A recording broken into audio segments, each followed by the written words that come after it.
O Simples Assim agora vai parar, sabe onde? Em Salvador, na Bahia. A gente vai falar sobre adolescência. Esse período da vida das pessoas em que eles ficam, e nós já também já ficamos, totalmente instáveis. É um momento de transformação, é um momento da vida marcado por desequilíbrios, por instabilidades emocionais. E para falar sobre esse tema, a gente tem a alegria de contar com a expertise da doutora Roberta Takei, que é psicóloga, doutora em desenvolvimento emocional, em psicologia do desenvolvimento, aliás, e está conosco nos dando essa canja hoje aqui no Simples Assim. Doutora Roberta, seja bem-vinda. Ela que também é minha colega no curso 100 Passos. Vamos falar dessa adolescência que tem pai e mãe que fica doido para mandar o filho para a ilha? Vamos sim, Gi, com certeza. Eu ainda tenho também um adolescente que está entrando agora, de 12 anos, e tem horas que também fico nessa mesma angústia. E a gente sabe que é um consenso comum dizer que o adolescente ele vive uma fase difícil e dá trabalho para os pais. Isso é uma regra ou há exceções a essa regra? Então, assim, a adolescência é uma fase que ela é de conflito, isso é natural, né? Porque ele está passando por uma transição do corpo, né? Uma série de mudanças aí hormonais, corporais, uma transição do cérebro, né? O cérebro do adolescente é um cérebro que ainda está se construindo, então essa montanha russa aí de sentimentos, essa impulsividade, isso tudo é fisiológico, né? É natural aí do processo da adolescência. E tem essa questão da busca da identidade, né? A adolescência é justamente essa fase aí que a gente tem para ir construindo aquilo que a gente vai ser no futuro, né? O adulto que a gente vai ser no futuro. Então, tudo isso é muito angustiante mesmo. Né? Agora, é lógico que tem aí um patamar daquilo que a gente considera normal, né? Até da crise normal, e aquilo que vai precisar realmente aí de uma atenção especial, de uma ajuda psicológica, médica. Estes sinais, doutora Roberta, são facilmente perceptíveis ou para pais e mães é difícil entender que aquele comportamento não é o normal do adolescente? Então, tem algumas coisas assim que chamam mais atenção, né? A gente na psicologia sempre fala assim, que sinais sozinhos, sintomas, eles não falam muita coisa, tá? A gente sempre usa alguns critérios para determinar isso, né? Então, um sinal, um sintoma, ele é preocupante na medida em que ele tem uma duração muito longa, né? Ele tem uma frequência muito alta, ele tem uma intensidade grande e ele comece realmente a causar, né, um nível de sofrimento na vida daquele adolescente que atrapalhe a vida dele de uma maneira geral, aspectos cotidianos, né, a escola, as relações. Então, assim, né, é aquela máxima, nem toda tristeza é depressão, nem toda agonia é ansiedade, mas quando essa tristeza ela está muito profunda, ela está constante, né, ela vem acompanhada aí de um desânimo, de um sentimento de querer morrer. Esse tipo de coisa, né, durante uma frequência alta, tá, numa intensidade alta, aí sim a gente precisa realmente se preocupar. Ou aqueles comportamentos chamados de risco. Né? A adolescência é um período de maior vulnerabilidade aí para uma série de coisas. Então, para uso de substâncias psicoativas, né, para o comportamento sexual de risco, a gente tem todos os perigos agora também do uso da internet.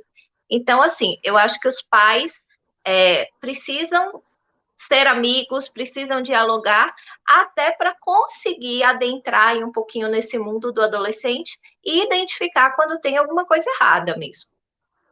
Até que ponto ser amigo e até que ponto ser pai ou mãe? É uma linha muito tênue e muito difícil de ser estabelecida, doutora.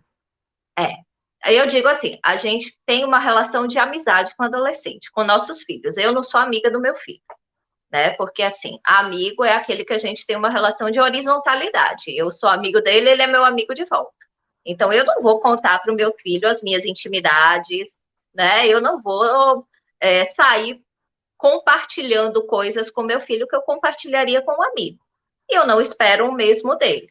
Então, assim, ter uma relação de amizade, de proximidade, de abertura, de diálogo, é diferente de ser amiguinho do filho. Nós não somos amiguinhos dos nossos filhos, nós somos pais, somos mães, né? E, inclusive, isso é carregado aí da responsabilidade das decisões finais, que são nossas. Né? É diferente da gente dialogar, é diferente da gente negociar essas decisões, é diferente da gente ouvir a opinião deles, mas existem momentos onde a gente tem que dizer, ó, já te ouvi, né? Acolho o seu desagrado, o seu sofrimento, mas agora aqui quem toma a decisão sou eu.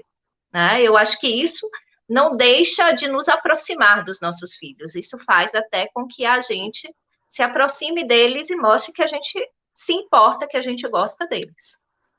Doutora Roberta, eu li um artigo uma vez que dizia que os filhos precisam dos tais limites, que eles sentem necessidade de se sentirem importantes para os pais, a ponto de os pais imporem a eles limites. Tem sentido essa fala?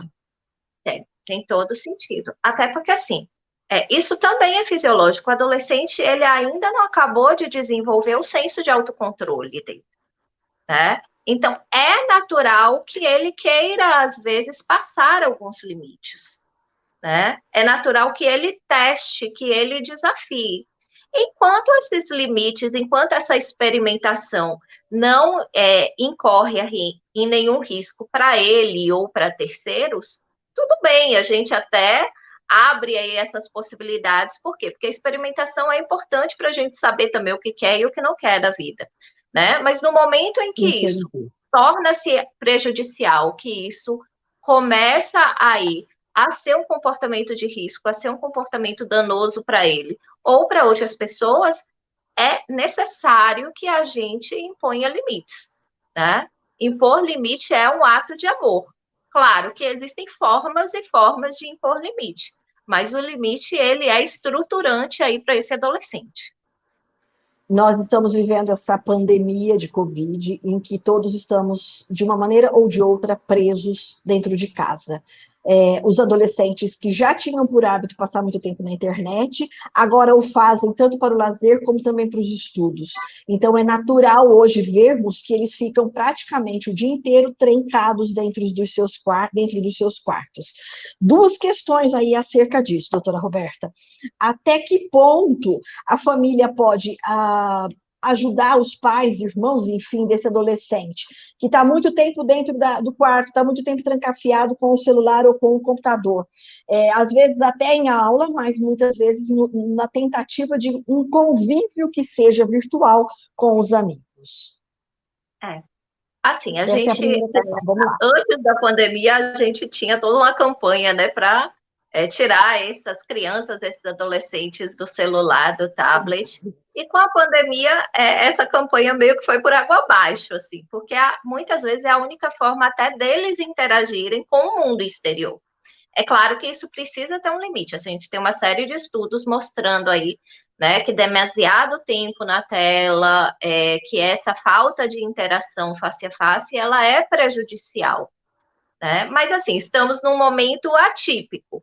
Eu acho que, na medida do possível, quando a gente consegue criar outros momentos, né, que podem ser momentos até com a inserção desse eletrônico, mas criar momentos familiares, então, assim, assistir um filme junto, até discutir um vídeo que eles assistem, isso é benéfico também. Né? A gente não adianta a gente demonizar esses eletrônicos, a gente precisa conseguir negociar aí esse tempo de uma forma mais efetiva. Qual é, na sua opinião, doutora Roberta, o impacto que essa pandemia tem sobre a saúde mental dos adolescentes? Eu tive, assim, a minha clínica aumentou muito a quantidade de adolescentes. Eu atendia prioritariamente, antes da pandemia, crianças.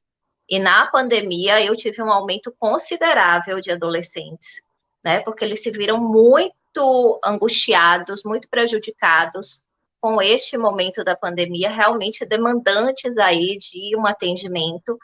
Mas eu acho que, por outro lado, também, Gi, a gente tem que pensar que, no longo prazo, todo esse processo vai criar pessoas talvez mais fortes, mais resilientes, né? Então, assim, essas pessoas estão vivenciando alguma coisa única e que estão, de bem ou mal, estão superando. né? Bem ou mal, estão fazendo funcionar, estão estudando, estão tendo suas relações. Então, eu também acredito que se a gente conseguir trabalhar isso de uma forma positiva, a gente consegue tirar algo lá para frente, né, de adultos que cresçam mais equilibrados, que consigam lidar melhor com frustração, que consigam lidar melhor com o imprevisível, coisas que talvez nem nós tenhamos aprendido assim tão bem, né? Por Realmente, essa que a gente nunca experiência, viveu eles podem cenários ter. assim. Exatamente. Doutora Roberta, muitíssimo obrigada por dispor do seu tempo para estar aqui com a gente, falando desse assunto que aflige muitos pais, mães, avós, tios, tias, enfim. Foi uma alegria poder conversar com você e ter você aqui com a gente. Eu que agradeço, foi um prazer.